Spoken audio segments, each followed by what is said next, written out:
নমস্কাৰ বন্ধুসকল, কি খবৰ? মই নতুন এটা ভিডিঅ'লৈ আপোনালোকক স্বাগতম জনাইছোঁ। আমি এতিয়া আজি কঠীয়া পাৰিব লৈছোঁ আমাৰ ঘৰৰ ভিতৰতে।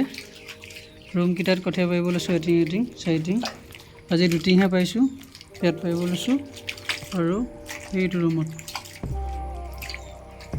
আমাৰ মানে কঠীয়াতলি নাই, কঠীয়াতলিবোৰ চব হেৰি হৈ থাকিলে, এতিয়া সেইকাৰণে ৰুমত পাৰিবলগীয়া হৈছে। অহা বছৰকৈ এটা ভেটি কঠীয়াতলিৰ কাৰণে তুলিব লাগিব ক'ৰবাত, নহ'লে বিৰাট জেমেলা। লোকৰ ঘৰত সদায় খেতি কৰি থাকিব লাগে, কঠীয়াতলি দিব দেই এইবাৰ খেতি কৰিবৰ কাৰণে।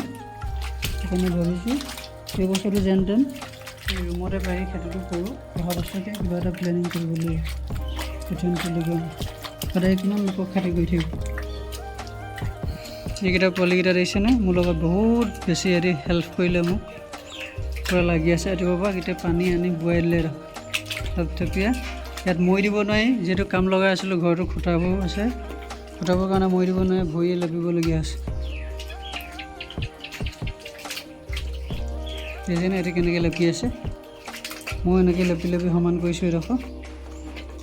আৰু অলপ পাছত কঠীয়া ছটিয়াব দেউতাই, আমি এইখিনি কাম কৰি দিম।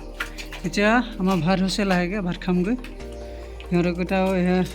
ইহঁতকেইটাও ভোক লাগিছে। এই আমন লাগিছে নে দাদা? আমন লাগিছে হ'লে আৰু অকণমান আছে, সেইখিনি কৰি শেষ কৰি লওঁ। লেটছ গ'।